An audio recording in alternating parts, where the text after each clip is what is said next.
ഏകദേശം 2 കൊല്ലം മുൻപ് നമ്മൾ ഈ പ്രോജക്റ്റിനെ കുറിച്ച് ഒരു വീഡിയോ ചെയ്തിട്ടുണ്ടായിരുന്നു. എൻ്റെ ചാനലിൽ തന്നെ ഏറ്റവും കൂടുതൽ ആൾക്കാർ കണ്ട വീഡിയോകളിലൊന്ന്. അന്ന് ഞാൻ പറഞ്ഞ പോയിന്റ് ഇതായിരുന്നു, ലൈൻ എന്നുള്ള സ്വപ്നം 2030 എന്തായാലും തീരാൻ പോണില്ല. ആ പ്രോജക്റ്റ് ഇങ്ങനെ സൈലൻ്റ്ലി സ്കെയിൽ ഡൗൺ ചെയ്തുകൊണ്ടിരിക്കുക എന്നുള്ളത്. സെപ്റ്റംബറോട് കൂടിയിട്ട് സൗദി അറേബ്യയുടെ പബ്ലിക് ഇൻവെസ്റ്റ്മെൻറ്റ് ഫണ്ട് ലൈനിൻ്റെ ഏകദേശം കൺസ്ട്രക്ഷനൊക്കെ നിർത്തി എന്നുള്ള മട്ടിലേക്ക് എത്തിയിട്ടുണ്ട്. അതായത് വർക്ക് ഫോഴ്സിൻ്റെ 35% കട്ട് ചെയ്ത് കഴിഞ്ഞു. ഒരുപാട് കോൺട്രാക്ടർമാർക്ക് പൈസ കൊടുക്കാനുണ്ട്. ആ പ്രോജക്റ്റിൽ നിന്ന് അവർ $8 ബില്യൺ റൈറ്റ് ഓഫ് ചെയ്തിട്ടുള്ളത്. ആ പൈസ പോയി എന്ന് അവർ ഒഫീഷ്യലി വിധി എഴുതി കഴിഞ്ഞു. 170 കിലോമീറ്റർ നീളത്തിൽ 9 മില്യൺ ആൾക്കാർ താമസിക്കുന്ന ഒരു മിറർ സിറ്റിയൊക്കെ അത്രയും അംബീഷ്യസ് ആയിരുന്ന പ്ലാൻ ഇപ്പോൾ ഗ്രൗണ്ടിൽ വെറും 2.4 കിലോമീറ്ററിൻ്റെ ഫൗണ്ടേഷൻ ആണുള്ളത്. ഒരു ബിൽഡിംഗ് പോലും മേലോട്ട് പൊങ്ങിയിട്ടില്ല എന്നാണ് പറയുന്നത്. പക്ഷേ ഞാനൊരു കാര്യം പറയട്ടെ, എന്താ വെച്ചാൽ നമ്മൾ ആ സ്ലോ ഡൗൺ പ്രെഡിക്റ്റ് ചെയ്തത് കറക്റ്റായിരുന്നു. പക്ഷേ അതിൽ മിസ് ചെയ്ത വലിയൊരു കാര്യമുണ്ട്. അതെന്താണെന്ന് വെച്ചാൽ ആ പ്രോജക്റ്റ് കംപ്ലീറ്റ്ലി നിന്ന് പോവുകയല്ല ചെയ്തത്. പകരം അവർ ആ പണം വേറൊരു മേഖലയിൽ ഇൻവെസ്റ്റ് ചെയ്യാൻ ആ പീരീഡിൽ തുടങ്ങിയിട്ടുണ്ടായിരുന്നു. ആ കഥകളാണ് ഇന്നത്തെ വീഡിയോയിൽ നമ്മുടെ പ്രധാന കണ്ടൻ്റായിട്ട് വരുന്നത്. ഒരു ബേസിക് ചോദ്യത്തിൽ നിന്ന് തുടങ്ങാം. സൗദി എന്തുകൊണ്ടാണ് നിയോം പോലെയുള്ള ഒരു $1 ട്രില്യൺ സ്വപ്നം പണിയാൻ ഇറങ്ങിയത് എന്നുള്ളത്? സിമ്പിൾ ആൻസർ എന്താണെന്ന് വെച്ചാൽ ഓയിലാണ്. നമുക്കറിയാം, അവർക്കും അറിയാം, ഓയിൽ എല്ലാ കാലത്തും ക്യാഷ് തരില്ല. ലോകം സ്ലോലി ഓയിലിൽ നിന്ന് മാറിക്കൊണ്ടിരിക്കുകയാണ്. അപ്പോൾ ഓയിൽ മണി ഉള്ള സമയത്ത് തന്നെ അവരെന്ത് ചെയ്യണം? ഒരു പോസ്റ്റ് ഓയിൽ വേൾഡ് പണിയണം. അതാണ് അവരുടെ പ്ലാൻ ആക്ച്വലി. പക്ഷേ അവിടെ ഒരു ഐറണി ഉണ്ട്. എന്താണെന്ന് വെച്ചാൽ നിയോം പണിയാൻ വേണ്ടത് ഇതേ സെയിം ഓയിൽ മണിയാണ്. അപ്പോൾ ഓയിൽ മണി കുറഞ്ഞപ്പോൾ നിയോം ആക്ച്വലി നിന്നുപോയി. സൗദിയുടെ തന്നെ കണക്കുകൾ നോക്കുകയാണെന്നുണ്ടെങ്കിൽ ഒരു ബാരൽ ഓയിലിന് ഏകദേശം $108 ഉണ്ടെങ്കിലാണ് അവരുടെ ബജറ്റുകൾ ഇങ്ങനെ ഈക്വലായിട്ട് ബാലൻസ്ഡ് ആയിട്ട് പോവുള്ളൂ. പക്ഷേ കഴിഞ്ഞ കൊല്ലത്തിൻ്റെ ഏകദേശം ഭൂരിഭാഗം സമയം ഓയിൽ വിറ്റിട്ടുള്ളത് ഏകദേശം $60 മുതൽ $70 ബേസിക്കലി പറയുകയാണെന്നുണ്ടെങ്കിൽ വരവിനേക്കാൾ കൂടുതൽ അവർക്ക് ചിലവുണ്ട്. 2014 ശേഷം ഏകദേശം എല്ലാ വർഷവും അവർ ഡെഫിസിറ്റിലാണ്. കട എടുത്തുകൊണ്ടാണ് അവരിങ്ങനെ ഫില്ല് ചെയ്ത് പോയിക്കൊണ്ടിരിക്കുന്നത്. ആരാംകോ ലോകത്തിലെ ഏറ്റവും വലിയ ഓയിൽ കമ്പനിയാണ്. അവരുടെ ഡിവിഡൻഡുകൾ കുറച്ചു. അപ്പോൾ പണം കുറവാണ്, ബട്ട് ദെൻ വലിയ അംബീഷൻസ് ഉണ്ട്. അപ്പോൾ എന്ത് ചെയ്യുന്നുള്ളൊരു ചോദ്യമില്ലേ? ഈ സമയത്താണ് അവരൊരു ഡിസിഷൻ എടുത്തിട്ടുള്ളത്. ഈ വിഷൻ 2030 എന്ന് പറഞ്ഞിട്ട് ഒരുപാട് പ്രോജക്റ്റുകൾ സൗദിയിൽ നടക്കുന്നുണ്ടല്ലോ. എല്ലാം ജിഗാ സൈസ്ഡ് പ്രോജക്റ്റുകളാണ്. അപ്പോൾ അവർ സ്മാർട്ടായിട്ടുള്ള ഡിസിഷൻ എടുത്തെന്താ വെച്ചാൽ ലോകത്തൊരു പുതിയ ട്രെൻഡ് ആരംഭിച്ചിട്ടുണ്ട്. കോൺക്രീറ്റിൽ നിന്ന് അവർ കമ്പ്യൂട്ടറിലേക്ക് മാറി. എന്ന് വെച്ചാൽ ഞാൻ വിശദമാക്കി തരാം. എന്ന് വെച്ചാൽ നമുക്ക് ട്രേസ് ചെയ്യാൻ പറ്റുന്ന കുറേ ഇവൻറ്റുകളുണ്ട്. കഴിഞ്ഞ കൊല്ലം സൗദിയിൽ ടോട്ടലി ഇഷ്യൂ ചെയ്തിട്ടുള്ള കൺസ്ട്രക്ഷൻ കോൺട്രാക്റ്റുകൾ നോക്കുകയാണെന്നുണ്ടെങ്കിൽ അത് ഏകദേശം $30 ബില്യൺ താഴെയാണ്. അത് അതിൻ്റെ തൊട്ട് മുന്നത്തെ വർഷം $71 ബില്യൺ ആയിരുന്നു എന്നുണ്ടെങ്കിൽ അതിൻ്റെ 60% കട്ട് ജസ്റ്റ് ഒരു വർഷം കൊണ്ട് തന്നെ ഉണ്ടായി. അവിടെ ലോകത്ത് പുറത്തുനിന്നുണ്ടായിരുന്ന ഒരുപാട് ഫോറിൻ കൺസ്ട്രക്ഷൻ കമ്പനികൾ സൗദിയിൽ ജിഗാ പ്രൊജക്റ്റുകൾ പണിതിരുന്ന ആൾക്കാർ അവരുടെ പണികളൊക്കെ ഇങ്ങനെ കുറഞ്ഞുകൊണ്ടിരിക്കുകയാണ്. ബട്ട് ദെൻ അതിന് പകരം ആര് വന്നു എന്നുള്ള ചോദ്യമില്ലേ? ഒരുപാട് ടെക്നോളജി കമ്പനികൾ വന്നു, ഡാറ്റാ സെൻറ്റർ കമ്പനികൾ വന്നു, AI കമ്പനികൾ സൗദിയിലേക്ക് വന്നു. കഴിഞ്ഞ വർഷം സൗദിയിലേക്ക് ട്രംപ് ഉൾപ്പെടെയുള്ള വലിയ കണ്ടിൻജൻ്റൊക്കെ US നിന്ന് വന്നതിനെക്കുറിച്ചൊക്കെ നമ്മൾ ചർച്ച ചെയ്തിട്ടുണ്ട്. അതിനോടനുബന്ധിച്ചിട്ട് സൗദിയിൽ കഴിഞ്ഞ വർഷം 2025 ഒരു പുതിയ കമ്പനി ലോഞ്ച് ചെയ്തിട്ടുണ്ട്. ആ കമ്പനിയുടെ പേര് ഹ്യൂമെയിൻ എന്നായിരുന്നു. അതിൻ്റെ ചെയർമാൻ ആരാന്ന് വെച്ച് കഴിഞ്ഞാൽ നമ്മുടെ MPS ആണ്, crown prince Mohammed bin Salman. അതായത് സൗദി ഒരു സൈഡ് പ്രോജക്റ്റ് ആയിട്ടല്ല, ഒരു രാജ്യത്തിൻ്റെ മെയിൻ ബെറ്റായിട്ട് ഹ്യൂമെയിൻ എന്നുള്ള ഒരു കമ്പനിയെ പൊസിഷൻ ചെയ്യുകയാണ്. ആ കമ്പനിയുടെ ജോലി എന്താണെന്ന് വെച്ചാൽ ഡാറ്റാ സെൻറ്ററുകൾ പണിയുക, AI ഇൻഫ്രാസ്ട്രക്ചർ പണിയുക. ലോകത്തിൻ്റെ AI ഉണ്ടല്ലോ, അത് സൗദിയുടെ മണ്ണിൽ റൺ ചെയ്യിക്കുക എന്നുള്ളൊരു ഗോളുമായിട്ടാണ് ഹ്യൂമെയിൻ വരുന്നത്. ഹ്യൂമെയിനെ നയിക്കുന്ന CEO എവിടെ നിന്ന് വരുന്നതെന്ന് വെച്ച് കഴിഞ്ഞാൽ നേരത്തെ പറഞ്ഞ ആരാംകോ ഇല്ലേ, ആരാംകോയുടെ ഡിജിറ്റൽ ഡിവിഷൻ്റെ ഹെഡായിരുന്ന ആൾ തന്നെയാണ് ഹ്യൂമെയിൻ്റെ ഹെഡായിട്ട് വരുന്നത്. ആരാംകോ ഹ്യൂമെയിനിൽ ഇപ്പോൾ ഒരു സ്റ്റേക്ക് വാങ്ങാനും കൂടി തീരുമാനിച്ചിട്ടുണ്ട്. അവർ ഇരുവരും ടേം ഷീറ്റൊക്കെ കൈമാറിയിട്ടുണ്ട്. അപ്പോൾ ലോകത്തിലെ ഏറ്റവും വലിയ ഓയിൽ കമ്പനി സൗദിയുടെ പുതിയ AI കമ്പനിയിൽ ഷെയർ ഹോൾഡർ ആവുകയാണ്. ഇതൊരു കോയിൻസിഡൻസ് അല്ല, ഇതൊരു ഡിസൈനാണ്. അതെന്താണെന്ന് വെച്ചാൽ ഒരു കൺട്രി തന്നെ അവരുടെ വിഷനെ നമുക്ക് മുൻപിൽ കാണിച്ചു തരാണ്. ഞങ്ങൾ കഴിഞ്ഞ കുറേ കാലമായിട്ട് ജീവിച്ചു വരുന്നത് ഓയിൽ വിറ്റിട്ടാണ് എന്നുണ്ടെങ്കിൽ ഇനിയുള്ള ഡെക്കേഡ്സ് ഒരു പക്ഷേ ഞങ്ങൾ ഡാറ്റ വിറ്റ് ജീവിക്കുമെന്ന് സൗദി നമ്മളോട് ഇങ്ങനെ പറയാം. അപ്പോൾ നിയോമിലാണല്ലോ, ഈ നിയോം എന്നുള്ളത് ഒരു മെഗാ പ്രൊജക്റ്റാണ്. അതിനകത്ത് ഒക്സഗൺ മറ്റേതെന്നൊക്കെ പറഞ്ഞിട്ട് ഒരുപാട് പ്രൊജക്റ്റുകൾ ഉണ്ടെന്നൊക്കെ പറഞ്ഞില്ലേ. ഈ ഒക്സഗണിൽ കഴിഞ്ഞ ഫെബ്രുവരി 2026 $5 ബില്യൺ ഒരു ഡാറ്റാ സെൻറ്റർ ഡീൽ അനൗൺസ് ചെയ്തിട്ടുണ്ട്. റെഡ് സീയിലെ വെള്ളം ഉപയോഗിച്ച് ഈ ഡാറ്റാ സെൻറ്റർ കൂൾ ചെയ്യുക എന്നൊക്കെ പറഞ്ഞിട്ട് പ്രോജക്റ്റ് വരാൻ പോവുകയാണ്. $5 ബില്യൺ എന്ന് വെച്ചാൽ 40,000-50,000 കോടി രൂപ ഇൻവെസ്റ്റ്മെൻറ്റിൽ ഡാറ്റാ സെൻറ്റർ വരാൻ പോവുകയാണ്. അപ്പോൾ ഒരു കണ്ണാടി കൊണ്ടുള്ള സിറ്റി നിർമ്മിക്കാൻ പോയ ആൾക്കാർ ഇപ്പോൾ കടൽ വെള്ളം കൊണ്ട് തണുപ്പിക്കുന്ന സെർവറുകൾ ക്രിയേറ്റ് ചെയ്യുന്ന സ്ഥിതിയിലേക്ക് എത്തി എന്നുള്ളതാണ് പുതിയ അപ്ഡേറ്റുകൾ. Data is the new oil എന്നുള്ള വാചകം നമ്മൾ കുറേ കാലമായിട്ട് കേൾക്കുന്നുണ്ട്, ഒരു ക്ലീഷ പോലെ. പക്ഷേ സൗദി ഇതൊരു ക്ലീഷ ആയിട്ടല്ല കാണുന്നത്. അവർ ലിറ്ററലി ഇതൊരു ബിസിനസ് പ്ലാൻ ആയിട്ടാണ് കാണുന്നത്. ഇതിൻ്റെ റീസൺ എന്താണെന്ന് വെച്ചാൽ ഹ്യൂമെയിൻ്റെ CEO പറഞ്ഞിട്ടുള്ള ഒരു പോയിൻ്റ് ഉണ്ട്. ലോകത്തിലെ 3rd ലാർജസ്റ്റ് AI പ്രൊവൈഡറായിട്ട് ആയിട്ട് സൗദിക്ക് മാറണം എന്നുള്ളത്. തേർഡ് എന്ന് പറയുമ്പോൾ ഫസ്റ്റ് സെക്കൻഡ് ആരാന്ന് ചോദിക്കില്ല. ഒന്നാമത്തെ അമേരിക്ക, രണ്ടാമത്തെ ചൈന, മൂന്നാം സ്ഥാനം ഒരു ഡെസേർട്ട് നാഷന് വേണമെന്ന് പറയാം. സ്വന്തമായിട്ട് ടാലൻ്റ് ഉണ്ടോ, സ്വന്തമായിട്ട് ചിപ്പ് ഉണ്ടോ, ഈ സംഭവങ്ങളൊന്നും അവർക്കില്ല. അപ്പോൾ ഇത് കേൾക്കുമ്പോൾ നമുക്ക് തോന്നില്ല ഇത് ഓവർ അംബീഷ്യസ് ആയിട്ട് അവർ പറയല്ലേ എന്നുള്ള കാര്യമൊക്കെ. പക്ഷേ ഇതൊന്ന് പോസ് ചെയ്തിട്ട് നമ്മളൊന്ന് പ്രോസസ്സ് ചെയ്യാൻ ശ്രമിച്ചു കഴിഞ്ഞാൽ അവരുടെ ലോജിക്ക് നമുക്ക് ക്ലിയർ ആവും. AI എന്ന് പറയുന്ന സമയത്ത് അധികം ആൾക്കാരും മനസ്സിലാക്കുന്ന ഒരു കാര്യം ഡാറ്റാ സെൻറ്റർ അല്ലെങ്കിൽ കമ്പ്യൂട്ട് കപ്പാസിറ്റി, റിസർച്ചേഴ്സ്, ഇങ്ങനത്തെ കാര്യങ്ങളൊക്കെ ഇതൊരു സോഫ്റ്റ്വെയർ ഗെയിം എന്നുള്ളതാണ് നമ്മൾ ശരിക്കും ചിന്തിക്കുക. പക്ഷേ ഓരോ ഡാറ്റാ സെൻറ്ററുകളും, നമുക്ക് ഡാറ്റാ സെൻറ്റർ എന്നുള്ള ഫിസിക്കൽ സംഭവത്തിൻ്റെ കാര്യം എടുത്ത് നോക്കുകയാണെന്നുണ്ടെങ്കിൽ അതൊരു എനർജി ബിസിനസ്സാണ്. സോഫ്റ്റ്വെയറിൻ്റെ വേഷം ഇട്ടിട്ടുള്ള ഒരു പവർ പ്ലാന്റ് ആയിട്ട് വേണമെന്നുണ്ടെങ്കിൽ നമുക്ക് ഡാറ്റാ സെൻറ്ററിനെ കാണാം. കാരണം ഈ സെർവറുകൾ റൺ ചെയ്യാൻ വേണ്ടത് ഹ്യൂജ് ക്വാണ്ടിറ്റിയിലുള്ള പവറാണ്. പിന്നെ വേണ്ടതോ വലിയ സെർവർ ഫാമുകൾക്ക് വേണ്ടുന്ന ഒരുപാട് ലാൻഡാണ്. ഇപ്പോൾ സൗദിയുടെ കാര്യം എടുത്ത് നോക്കിക്കഴിഞ്ഞാലോ, ചീപ്പായിട്ട് ഒരുപാട് പവർ ഉണ്ട്, ചീപ്പായിട്ട് ഒരുപാട് ലാൻഡ് ഉണ്ട്, സൂര്യപ്രകാശം ഇഷ്ടം പോലെ കിട്ടുന്ന ഒരു രാജ്യമാണ്. അപ്പോൾ സൗദിയുടെ കയ്യിൽ ഏറ്റവും കൂടുതലുള്ള കാര്യങ്ങൾ തന്നെയാണ് ഇന്നത്തെ കാലത്ത് ഡാറ്റാ സെൻറ്റർ പണിയാൻ ഏറ്റവും കൂടുതൽ വേണ്ടത്. അപ്പോൾ ഹ്യൂമൈൻ്റെ CEO ഒറ്റ വാക്കിൽ പറഞ്ഞ കാര്യം എന്താണെന്ന് വെച്ച് കഴിഞ്ഞാൽ ഡാറ്റാ സെൻറ്റേഴ്സ് അല്ലെങ്കിൽ AI എന്ന് പറഞ്ഞു കഴിഞ്ഞാൽ ഒരു എനർജി ഗെയിമാണ്. ഇപ്പോൾ ടാലൻറ്റിൻ്റെ കാര്യത്തിൽ അമേരിക്കയെ തോൽപ്പിക്കാൻ കഴിയില്ല.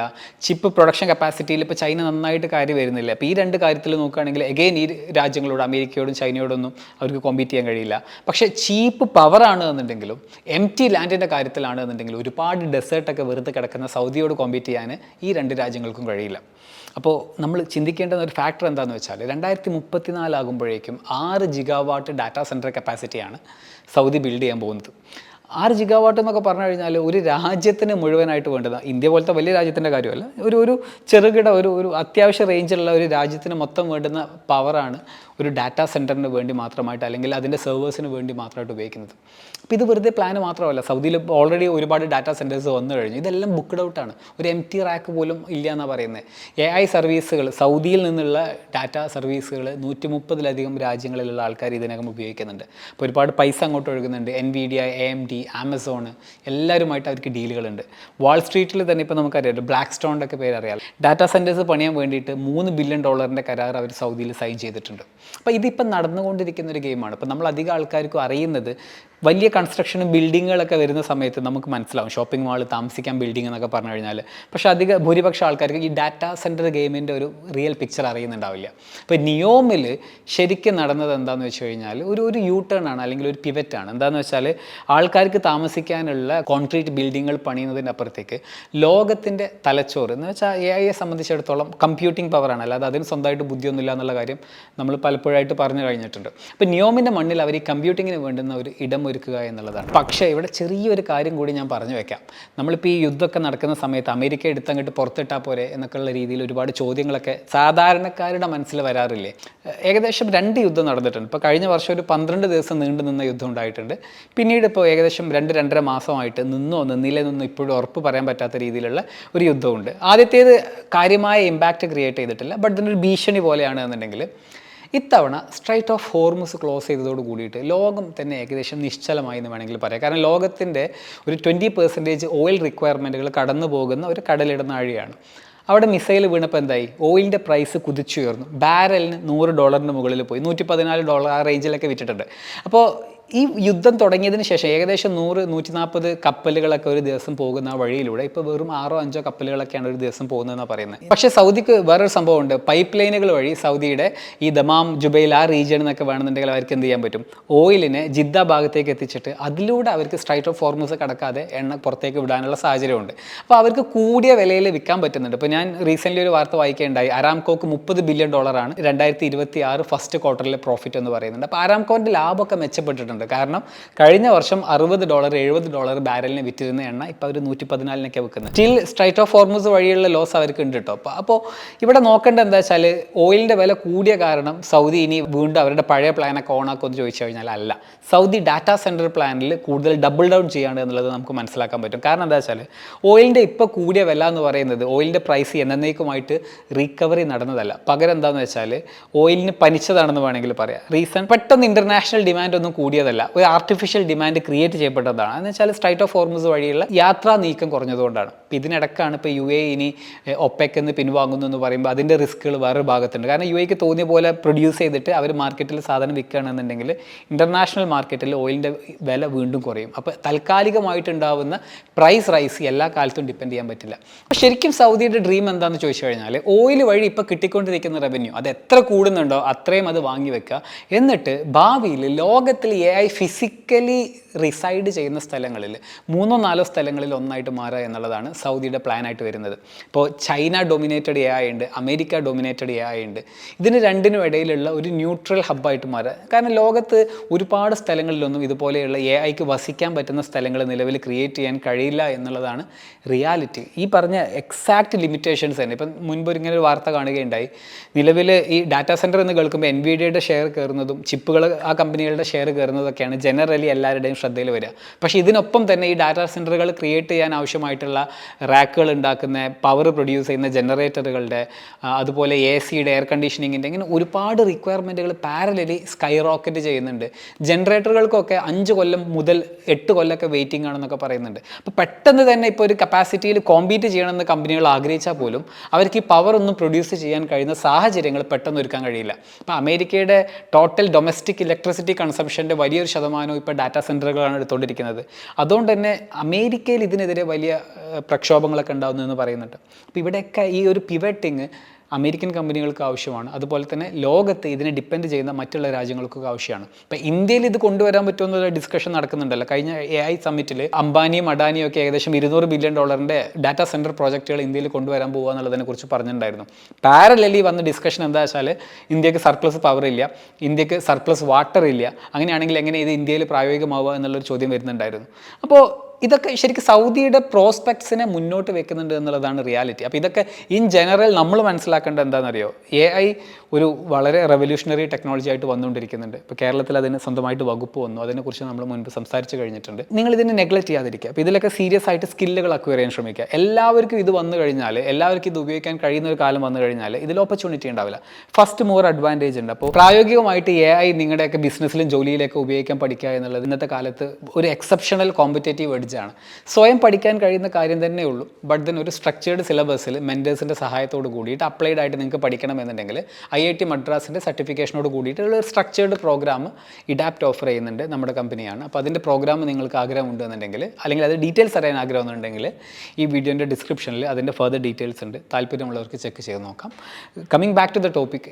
അപ്പോൾ ഹ്യൂമെയിൻ്റെ നേരത്തെ പറഞ്ഞല്ലോ, സൗദി സ്റ്റാർട്ട് ചെയ്ത കഴിഞ്ഞ വർഷം, ഏകദേശം 1 വർഷം മുൻപ് സ്റ്റാർട്ട് ചെയ്ത കമ്പനി ട്രംപിൻ്റെ വരവിൻ്റെ സമയത്താണ് സ്റ്റാർട്ട് ചെയ്തതെന്ന് പറഞ്ഞു. ഏകദേശം $600 ബില്യൺ ഡീലുകളാണ് ആ സമയത്ത് ട്രംപ് മേക്ക് ചെയ്തിട്ടുള്ളത്. റിയാലിറ്റി എന്താണെന്ന് വെച്ച് കഴിഞ്ഞാൽ അമേരിക്കയെ തള്ളിയിട്ട് GCCക്ക് നിലനിൽക്കാനുള്ള സാധ്യതകൾ വളരെ ലിമിറ്റഡ് ആണ്. കാരണം ടു മച്ച് ഇൻ്റർ കണക്റ്റഡ് ആണ് എന്നുള്ളതാണ് റിയാലിറ്റി. അപ്പോൾ അമേരിക്കയുടെ പ്രിഫേർഡ് ആയിട്ടുള്ള ഗൾഫ് കമ്പ്യൂട്ടർ ബേസ് ആയിട്ട് സൗദി മാറാൻ ശ്രമിക്കുന്നു എന്നുള്ളതാണ് ഇതിൻ്റെ ഒരു ഭാഗം നമ്മൾ മനസ്സിലാക്കേണ്ടത്. അപ്പോൾ ഈ ഡ്രീം റിയലിസ്റ്റിക് ആണോ എന്നുള്ളത് ചോദിച്ചു കഴിഞ്ഞാൽ ഇതിൻ്റെ മറ്റൊരു ഭാഗം കൂടിയുണ്ട്. ഇതേ കാര്യങ്ങൾക്ക് വേണ്ടി കോമ്പീറ്റ് ചെയ്യുന്ന UAE ഒരു ഭാഗത്തുണ്ട്. ഇപ്പോൾ സ്റ്റാർഗേറ്റ് എന്നുള്ള പേരിൽ അവർ അമേരിക്ക വലിയ ഒരു $500 ബില്യൺ ഡാറ്റാ സെൻറ്റർ പ്ലാനുകളൊക്കെ ക്രിയേറ്റ് ചെയ്യുന്നതിനെക്കുറിച്ച് മുൻപ് നമ്മൾ പലതവണ സംസാരിച്ചിട്ടുണ്ട്.